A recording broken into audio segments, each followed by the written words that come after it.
दोस्तों, मेरा नाम है विजय और आप देख रहे हैं techno education academy in Hindi में। अगर आप सेम कंटेंट को इंग्लिश में देखना चाहते हो तो हमारा एक दूसरा चैनल भी है टेक्नो एजुकेशन एकेडमी, वहाँ पे आपको सेम कंटेंट इंग्लिश में मिल जाएगा। अगर आप इसको हिंदी में देखना चाहते हो then please subscribe this channel. तो दोस्तों, आज के इस वीडियो लेक्चर में हम बात करेंगे बेसिक्स ऑफ थर्मोडायनेमिक के बारे में। तो पहला है टेम्परेचर। टेम्परेचर किसे बोलते हैं? टेम्परेचर मीन्स कोई भी ऑब्जेक्ट हो वो हॉट होगा या कोल्ड होगा, हमें कैसे पता चलेगा? तो through sense, it is called temperature. So temperature means it is the sense of hotness और कोल्डनेस ऑफ बॉडी। यदि कोई ऑब्जेक्ट है वो ठंडा होगा या गर्म होगा, वो हमें पता चलेगा सेंस से, उसे बोलते हैं टेम्परेचर। और टेम्परेचर को मेज़र किया जाता है डिग्री सेल्सियस, केल्विन और फ़ारेनहाइट में। और उसका जो रिलेशनशिप है टेम्परेचर का फ़ारेनहाइट का, यहाँ पे आप देख सकते हो। Okay, this is the relationship between Fahrenheit, kelvin and degree Celsius. तो दोस्तों, बेसिकली जब एसआई यूनिट की बात करें, जो टेम्परेचर होता है वो केल्विन में मेज़र करते हैं। तो यदि आपको कोई वैल्यू डिग्री सेल्सियस में दी गई हो तो उसे आपको क्या करना है, +273 करना है।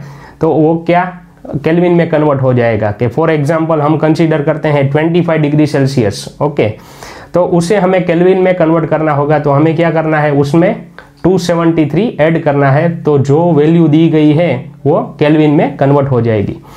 और जो टेम्परेचर होता है उसे मेज़र करने के लिए मार्केट में कई सारे इंस्ट्रूमेंट अवेलेबल हैं। लाइक एज आपने टेम्परेचर मेज़र करने के लिए थर्मोमीटर के बारे में तो सुना ही होगा।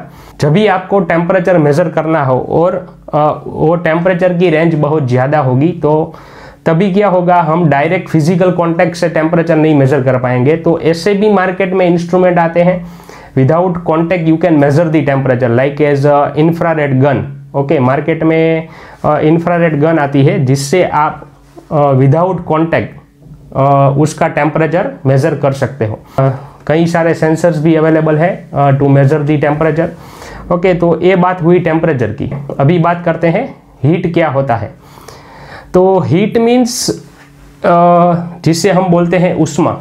ओके, तो उष्मा का ट्रांसफ़र कब होगा, हीट का ट्रांसफ़र कब होगा? जब दो ऑब्जेक्ट के बीच टेम्परेचर डिफरेंस होगा, then and then heat transfer is possible. Okay, अभी हम एक एग्जांपल कंसीडर करते हैं हमारे डे टू डे लाइफ का।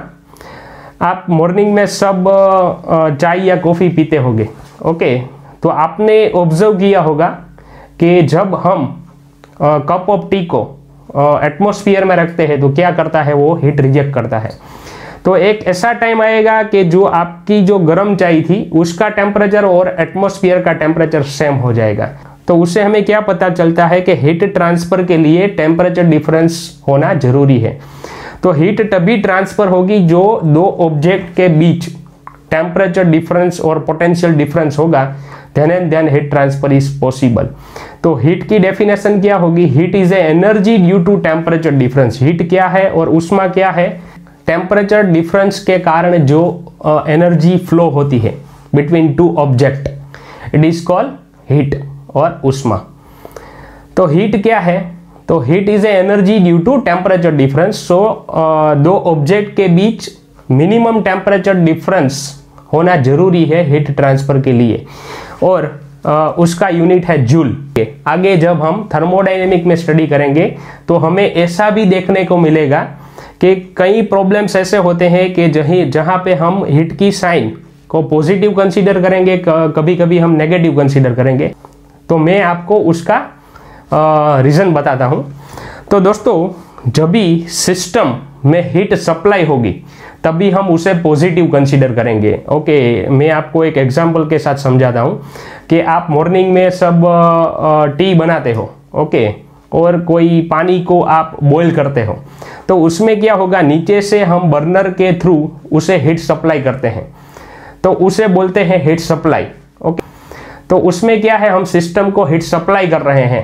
ओके, तो उस केस में हम उसे पॉजिटिव कंसीडर करेंगे। ऐसे ही एक अदर एग्जांपल के साथ आपको हीट सप्लाई के बारे में, साइन के बारे में बताना चाहता हूं। आपने आईसी इंजन के बारे में सुना ही होगा, इंटरनल कंबस्शन इंजन, जो हमारी बाइक्स और कार में होते हैं। जो पेट्रोल इंजन होगा उसमें स्पार्क प्लग के थ्रू हम फ्यूल को हीट सप्लाई करेंगे, so it is also consider as a positive sign. So इन दोनों केसेस में क्या है, इसमें क्या होता है, हम हीट सप्लाई करते हैं तो उसे कंसीडर करा जाता है पॉजिटिव साइन के थ्रू। तो हमें पता चलेगा कि बे सिस्टम में हमने हीट सप्लाई किया है। वैसे ही ऐसे कई सारे एग्जांपल्स हैं जिसमें सिस्टम हीट रिजेक्ट करती है। Okay, so at that time we are considering negative sign. Okay, मैं आपको सिंपल लैंग्वेज में एक एग्जांपल के साथ समझाता हूँ। आप सब बाइक या कार चलाते होंगे। ओके, तो बाइक और कार में क्या होता है, साइलेंसर होता है। साइलेंसर का क्या काम क्या होता है, साइलेंसर में से क्या एग्जॉस्ट गैसेस बाहर निकलते हैं। वहाँ पे आप ऑब्जर्व करोगे तो उसका टेम्परेचर ज़्यादा होगा एटमॉस्फेरिक एयर से। ओके, आप उसे फील भी कर सकते हैं। तो साइलेंसर क्या करता है, हीट रिजेक्ट करता है टू द एटमॉस्फेयर। ओके, तो वो क्या हुआ, हीट का लॉस हुआ। तो जब भी हीट का लॉस होता है सिस्टम के द्वारा तभी हम उसे नेगेटिव साइन से इंडिकेट करेंगे। ओके, ऐसा मैं आपको दूसरा एग्जांपल देना चाहता हूं कि फॉर एग्जांपल आपने चिमनी भी देखी होगी। ओके, जो कई सारी इंडस्ट्रीज होती है वहां पे चिमनी होती है जिसमें से ब्लैक कलर का स्मोक आपको दिखाई देता है दूर से भी। ओके, तो वो जो एग्जॉस्ट गैसेस चिमनी में से बाहर आते हैं, ओके, उसका भी टेम्परेचर हाई होता है। ओके, उसके पास अभी थोड़ी एनर्जी है, अवेलेबल है। ओके, जो एनर्जी है वो एटमॉस्फेयर को क्या करता है, हीट रिजेक्ट करता है। So heat carried by exhaust gases in the chimney, okay, it is also consider as a one type of heat loss. तो ऐसे केस में भी हम क्या नेगेटिव साइन कंसीडर करेंगे। इंजन की बॉडी ले लो, आप रेडिएटर ले लो, तो वो सब क्या करते हैं, हीट रिजेक्शन करते हैं। ओके, तो जहां पे सिस्टम हीट का लॉस करती है, ओके, जहां पे हीट रिजेक्शन होता है वहां पे हम हीट को नेगेटिव साइन के थ्रू इंडिकेट करेंगे। और जिस सिस्टम में हम हीट सप्लाई करते हैं like as boiler, IC engine, okay, मैंने आपको जो आगे एग्जांपल बताया था, हम वाटर को बॉयल करते हैं, तो उस सभी केसेस में हम क्या पॉजिटिव साइन से कंसीडर करेंगे। तो उसे हमें पता चलेगा कि इस सिस्टम में हम हीट सप्लाई कर रहे हैं, वो सिस्टम है वो हीट रिजेक्ट कर रही है। So this is the significance of positive and negative sign for heat transfer. तो दोस्तों आगे बात करते हैं फोर्स। फोर्स क्या होता है, तो force means it is the external agency, कोई एक ऐसी एक्सटर्नल एजेंसी जिसके द्वारा क्या होगा, बॉडी का मूवमेंट होगा, उसे हम बोलते हैं force. Force means it is the external agency due to that body is occurring a motion, कि कोई एक एक्सटर्नल एजेंसी के कारण बॉडी का क्या होगा, मूवमेंट होगा। ओके, उसे बोलते हैं हम फोर्स, और फोर्स का यूनिट है न्यूटन। ओके, और जो फोर्स के कारण जो डिस्प्लेसमेंट होता है, okay, it is called work done. So work done means force into displacement. Okay, तो जब भी हम कोई ऑब्जेक्ट पे फोर्स लगाएंगे, ओके, तो उसका क्या होगा, डिस्प्लेसमेंट होगा। तो डिस्प्लेसमेंट है वो मेजर किया जाता है मीटर सेंटीमीटर में। ओके, और जो फोर्स है वो मेजर किया जाता है न्यूटन में। तो उसका यूनिट क्या हुआ वर्क डन का, newton into metre. Okay, so work done की 3 डेफिनेशन है अलग अलग, mathematical definition, theoretical definition and graphical definition. मैंने जो आपको बताई वो थियोरेटिकल डेफिनेशन थी। Work done means force into displacement. अभी दोस्तों हम मैथमेटिकल डेफिनेशन की बात करें तो मैथमेटिकल इक्वेशन क्या है वर्क डन का, delta W equal to P delta V. तो दोस्तों ये इक्वेशन कैसे आया ये समझने के लिए हम एक आईसी इंजन का एग्जाम्पल कंसीडर करते हैं कि भाई ये इक्वेशन कैसे डिराइव हुआ। ओके, तो यहाँ पे मैंने एक पिस्टन सिलेंडर डिवाइस कंसीडर किया है जहाँ पे स्पार्क प्लग लगा हुआ है जो हीट सप्लाई कर रहा है, अंदर ऑलरेडी फ्यूल है। ओके, सो जब स्पार्क प्लग उसे स्पार्क करेगा तो अंदर क्या होगा, उसका कंबस्शन स्टार्ट होगा, जिससे क्या होगा, मैक्सिमम प्रेशर जनरेट होगा सिस्टम के अंदर। सो जिससे पेट्रोल का क्या होगा, कंबस्शन होगा और वो हीट रिलीज करेगा। ओके, जिसके थ्रू पिस्टन का क्या होगा, डिस्प्लेसमेंट होगा। यहाँ पे जो गैसेस का प्रेशर बना है वो है पी प्रेशर। ओके, वो किसके ऊपर लगता है, पिस्टन के सरफेस के ऊपर, जिससे पिस्टन का क्या होगा, डिस्प्लेसमेंट होगा। तो यहाँ पे प्रेशर क्या है, okay, so pressure means it is the force acting by a fluid on unit surface area। तो यहाँ पे प्रेशर क्या है, so pressure means it is the force acting bye fluid on the unit surface area. जो fluid के द्वारा pressure लगता है किस पे, यूनिट सरफेस एरिया पे, उसको बोलते हैं प्रेशर। और प्रेशर के कई सारे टाइप होते हैं, हम आगे डिस्कस करेंगे। अभी के लिए इतना ही कंसीडर कीजिए प्रेशर क्या है, to understand the work done. Okay, तो जो प्रेशर का एक इक्वेशन हमें मिला, प्रेशर का यूनिट क्या है, pressure equal to force upon area. Okay, so force equal to pressure into area. तो आगे हमने ऑलरेडी डिस्कस किया था वर्क डन इक्वल टू क्या है, फोर्स इनटू डिस्प्लेसमेंट। सो यहाँ पे फोर्स की हम वैल्यू पुट करते हैं जो हमने डिराइव की, pressure equal to force upon area, so force equal to pressure into area. तो हमें वर्क डन का क्या इक्वेशन मिला, pressure into area, already displacement तो था ही, so pressure into area into displacement. But we know that area means वो किस में मेजर होता है, मीटर स्क्वायर, और डिस्प्लेसमेंट्स इन मीटर। तो क्या हुआ, pressure into change in volume. Okay, जो हमें मैथमेटिकल फॉर्म मिलता है वर्क डन का equation, work done equal to P delta V. तो ए जो डेफिनेशन है वो मैथमेटिकल डेफिनेशन है, जो मैंने बोला फोर्स इनटू डिस्प्लेसमेंट वो क्या है, थियोरेटिकल डेफिनेशन है। और जब भी आप आगे थर्मोडायनेमिक में auto cycle, diesel cycle, Rankine cycle सब स्टडी करोगे तो उस सभी केस में हम पीवी डायग्राम ड्रॉ करेंगे। तो वो भी एक वर्क डन की डेफिनेशन ही है, area under the curved in PV diagram. तो पीवी डायग्राम के अंदर जो भी एरिया कवर्ड होता है उसे हम बोलते हैं graphical representation of work done. तो दोस्तों हमने 3 डेफिनेशन देखी वर्क डन की, एक theoretical definition force into displacement, second one is a mathematical definition जो हमने अभी डिराइव किया equation P delta we, and third one is graphical representation of work done. तो दोस्तों ये हुआ वर्क डन का कंसेप्ट। तो वर्क डन में भी कई सारे केसेस में हम पॉजिटिव साइन कंसीडर करेंगे, some time we are considering the negative sign. तो उसके लिए मैं आपको एग्जाम्पल के साथ समझाता हूं कि किस केस में हमें पॉजिटिव साइन लेना है और किस केस में हमें वर्क डन के लिए नेगेटिव साइन लेना है। तो दोस्तों आपके सभी के घर में रेफ्रिजरेटर और एसी तो होगा ही। ओके, तो और रेफ्रिजरेटर और एसी में क्या होता है, कंप्रेसर होता है। ओके, और जब हम इलेक्ट्रिसिटी उसे सप्लाई करेंगे तब हमारी वीसीआर सिस्टम होती है, जो रेफ्रिजरेटर और एसी किस पे चलता है, वीसीआर सिस्टम पे। ओके, तभी हमारा कंप्रेसर स्टार्ट होगा और वो सिस्टम स्टार्ट हो जाएगा। तो दोस्तों यहाँ पे हमें सिस्टम को रन करने के लिए यहाँ से हमें वर्क करना पड़ा सिस्टम पे, तभी सिस्टम वर्क करेगी। यहाँ पे सिस्टम हमें आउटपुट नहीं देती है, हमें सिस्टम को इनपुट देना पड़ता है। Okay, to run the system. तो उस केस में क्या हुआ, हमने सिस्टम पे वर्क किया। ओके, तो ऐसे केसेस में हम नेगेटिव कंसीडर करेंगे। तो वर्क डन कभी नेगेटिव नहीं होता, but this negative sign will represent the work done on the system. जब भी हम सिस्टम पे वर्क करेंगे तभी हम नेगेटिव साइन कंसीडर करेंगे, जब भी सिस्टम हमें वर्क प्रोड्यूस करके देगी तब हम पॉजिटिव साइन कंसीडर करेंगे। तो दोस्तों एक ऐसा एग्जाम्पल कंसीडर करते हैं जिससे हमें आउटपुट मिलता हो। तो दोस्तों आपने हाइड्रो पावर प्लांट तो देखा ही होगा। तो हाइड्रो पावर प्लांट में क्या होता है कि जो वाटर है वो एक एलिवेशन पे स्टोर होता है, जिसके कारण उसके पास क्या है, पोटेंशियल एनर्जी है। जब उस वाटर को हम पाइप के थ्रू रिलीज करेंगे और वहां पे हम नोजल लगा देंगे और आगे टरबाइन होगा। ओके, तो तभी क्या होगा, जो पोटेंशियल एनर्जी है वाटर के पास स्टोर, उसका काइनेटिक एनर्जी में कन्वर्जन होगा और उससे इलेक्ट्रिसिटी प्रोड्यूस होगी।